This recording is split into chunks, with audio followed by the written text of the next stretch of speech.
आप सबका स्वागत है उत्कर्ष आईएएस एकेडमी में। आज हम कंप्यूटर का वेरी एमसीक्यू क्वेश्चन करेंगे और एमसीक्यू क्वेश्चन में देख सकते हो आप लोग काफ़ी अच्छा कंप्यूटर का जो क्वेश्चन है वो संलग्न किया गया है आपके आगामी परीक्षा सहायक ग्रेड 3 के लिए। और व्यापम के द्वारा सहायक ग्रेड 3 का अलग अलग विभाग में लगभग 4 विभाग में सहायक ग्रेड 3 का जो भर्ती होने वाला है उसी की तैयारी करने के लिए आज हमने बहुत ही अच्छा क्वेश्चंस लाए हैं कंप्यूटर का। तो शुरू से लेकर अंत तक वीडियो बनी रहेगा। अगर आप नए हैं तो आप हमारे संस्था से ऑनलाइन ऑफलाइन दोनों माध्यम से जुड़ सकते हैं। चलिए तो आज का क्लास स्टार्ट करते हैं। तो आज के क्लास में कंप्यूटर का क्लास है और काफ़ी बेहतरीन क्वेश्चन यहाँ सबमिट किया गया है जो पूर्व में आए हुए ऐसे क्वेश्चन और वेरी आईएमपी क्वेश्चन है उनको भी संलग्न किया गया है। चलिए तो स्टार्ट करते हैं। हमारा जो आज का पहला क्वेश्चन है, क्वेश्चन नंबर फर्स्ट, कंप्यूटर साक्षरता दिवस कब मनाया जाता है, ये चीज़ आपको बताना है। तो कंप्यूटर साक्षरता दिवस कब मनाया जाता है आपको बताना है। ऑप्शंस दिए गए हैं 5 सितंबर, 1 जुलाई, 2 दिसंबर और इनमें से कोई नहीं। तो प्यारे स्टूडेंट, इसका जो सही आंसर हो जाएगा ऑप्शन नंबर सी, 2 दिसंबर को कंप्यूटर साक्षरता दिवस प्रत्येक वर्ष मनाया जाता है। ठीक है, और कंप्यूटर साक्षरता दिवस जितने भी लोग हैं उनको कंप्यूटर से जोड़ा जाता है, उनको कंप्यूटर के बारे में बताया जाता है, वो कंप्यूटर साक्षरता दिवस होता है। और ये प्रत्येक वर्ष केवल 2 दिसंबर को ही मनाया जाता है, ये चीज़ आपको याद रखना है। हमारा जो अगला जो क्वेश्चन है वो है, भारत में निर्मित प्रथम कंप्यूटर कौन सा है। ठीक है, तो भारत में निर्मित प्रथम कंप्यूटर कौन सा है आपको बताना है। ऑप्शंस यहाँ पे दिए हैं, परम 8000, गंगा, एबाकस और सिद्धार्थ। इसमें से कौन सा हो जाएगा आपको बताना है, कौन सा हो जाएगा इसका आंसर। तो इसका जो आंसर होगा ऑप्शन नंबर डी, सिद्धार्थ जो है भारत में निर्मित प्रथम कंप्यूटर है। आप कंफ्यूजन नहीं होएगा। ठीक है, तो ये जो परम 8000 है वो है प्रथम सुपर कंप्यूटर है। ठीक है, और गंगा भी सुपर कंप्यूटर का ही वर्जन है और एबाकस है प्रथम गणना यंत्र है, ये चीज़ आपको याद रखना है। तो इसका सही आंसर क्या हो जाएगा option number D, Siddharth Bharat में निर्मित प्रथम कंप्यूटर है। चलिए अगले क्वेश्चन की ओर बढ़ते हैं। हमारा अगला क्वेश्चन और भी मज़ेदार होने वाला है। क्वेश्चन नंबर 3, WWW के आविष्कारक कौन है। ऑप्शंस दिए गए हैं, Jack Kilby, Alan Turing, Tim Berners Lee और इनमें से कोई नहीं। तो इसका सही आंसर हो जाएगा option number C, Tim Berners Lee WWW का आविष्कारक है। WWW का पूरा नाम होता है वर्ल्ड वाइड वेब। ये WWW का पूरा नाम होता है वर्ल्ड वाइड वेब। कभी भी पूछा जाता है तो आप लोगों को ये चीज़ याद रखना है, वर्ल्ड वाइड वेब इसका पूरा नाम होता है। इसका जो आविष्कारक है Tim Berners Lee, option number C इसका राइट आंसर हो जाएगा। चलिए अगला क्वेश्चन हमारा, कंप्यूटर में कितने नेटवर्क टोपोलॉजी होते हैं, ये चीज़ आपको बताना है। तो कंप्यूटर में 5 नेटवर्क टोपोलॉजी होते हैं। तो ऑप्शन नंबर सी इसका सही हो जाएगा, 5 नेटवर्क टोपोलॉजी होते हैं। ठीक है, स्टार होता है, बस होता है, ऐसे करके 5 टोटल टोपोलॉजी होते हैं। चलिए अगले देखते हैं। हमारा जो अगला क्वेश्चन होने वाला है क्वेश्चन नंबर 5, मॉडेम की स्पीड को किससे मापते हैं। ठीक है, तो मॉडेम लगा रहता है, मॉडेम का पूरा नाम होता है मॉड्यूलेटर, डीमॉड्यूलेटर। तो इसको नापा किससे जाता है, ऑप्शन दिए है DPI, BPI, RPM और CPH। तो इसका सही आंसर हो जाएगा ऑप्शन नंबर बी, BPI से मॉडेम की स्पीड को मापा जाता है। BPI का पूरा नाम होता है बीट पर इंच।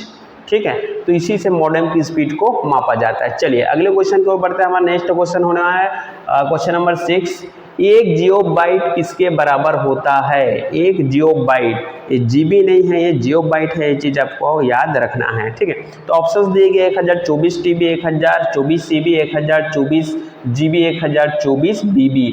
तो इसका सही आंसर क्या हो जाएगा आप लोग बताइए। तो इसका जो सही आंसर होगा ऑप्शन नंबर डी, 1024 BB के बराबर होता है 1 जियोबाइट, ये चीज़ आपको याद रखना है। ठीक है, और अभी तक के सबसे बड़ा मेमोरी यूनिट है वो जियोबाइट ही होता है। चलिए अपना नेक्स्ट क्वेश्चन की ओर चलते हैं। हमारे जो अगला क्वेश्चन है क्वेश्चन नंबर 7, घर और ऑफिस में प्रयोग किए जाने वाला नेटवर्क कौन सा है। घर और ऑफिस में प्रयोग किए जाने वाला नेटवर्क, यहाँ पे ऑप्शन दिए गए मैन, VPN, लैन, इनमें से कोई नहीं। तो इसका सही आंसर क्या हो जाएगा। तो इसका सही आंसर हो जाएगा ऑप्शन नंबर सी, लैन, लोकल एरिया नेटवर्क, इसका सही आंसर हो जाएगा। चलिए अगले क्वेश्चन की ओर बढ़ते हैं। हमारा अगला क्वेश्चन हो जाएगा क्वेश्चन नंबर 8, कंप्यूटर के क्षेत्र में महान क्रांति कब से आया है। कंप्यूटर के क्षेत्र में महान क्रांति कब से आया है। ऑप्शन है आपका 1962, 1960, 1975, 1991। इसका सही आंसर क्या हो जाएगा स्टूडेंट।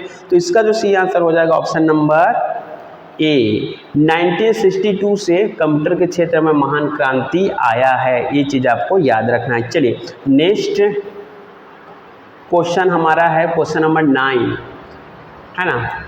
1024 बाइट बराबर होता है, 1024 बाइट बराबर क्या होता है? ऑप्शंस यहाँ पे दिया गया है 1 MB, 1 GB, 1 KB, 1 निब्बल। तो इसका सही आंसर क्या हो जाएगा? तो इसका सही आंसर हो जाएगा option number C 1 KB 1024 byte के बराबर होता है। ठीक है, चलिए अगला क्वेश्चन हमारा है क्वेश्चन नंबर 10। इनमें से कौन सा एक इनपुट डिवाइस है? आपको बताना है कौन सा एक इनपुट डिवाइस है।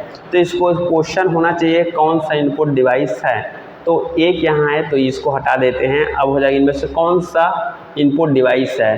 तो आपको बताना है स्कैनर है, ट्रैकबॉल है, जॉयस्टिक है, उपयुक्त तो सभी। तो इसका सही आंसर क्या हो जाएगा प्यारे बच्चों? तो इसका जो सही आंसर हो जाएगा ऑप्शन नंबर डी।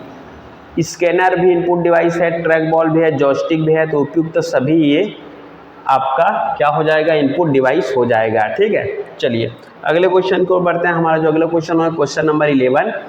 किसी पैराग्राफ के सभी टेक्स्ट को सिलेक्ट करने के लिए शॉर्टकट की है। तो कंप्यूटर जब आप चलाते हैं तो पूरा जो पैराग्राफ को सिलेक्ट करने के लिए कौन सा की का शॉर्टकट की का आप उपयोग करेंगे? यहाँ पर ऑप्शंस दिए गए हैं Ctrl+C, Ctrl+V, Ctrl+A, इनमें से कोई नहीं। तो इसका सही आंसर हो जाएगा ऑप्शन नंबर सी। Ctrl+A अगर दबाते हैं तो पैराग्राफ के सभी टेक्स्ट एक साथ सिलेक्ट हो जाते हैं। तो option number C is the right answer, है ना।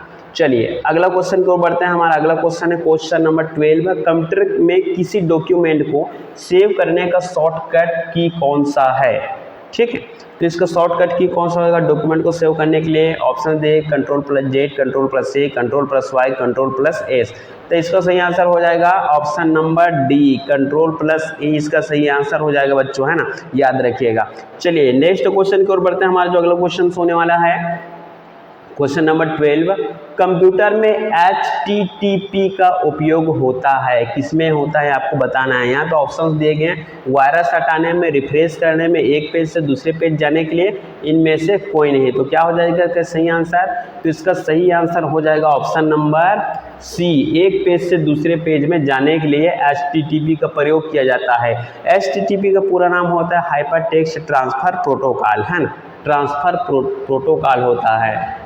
तो इसका जो सही आंसर एक पेज से दूसरे पेज में जाने के लिए होता है। आप सभी के मोबाइल में HTTP दिया रहता है, इसका उपयोग आप एक पेज से दूसरे पेज जाने में करते हो। चलिए नेक्स्ट क्वेश्चन हमारे होने वाला क्वेश्चन नंबर 13। कंप्यूटर में SMPS किससे संबंधित होता है? कंप्यूटर में SMPS किससे संबंधित होता है? ऑप्शन है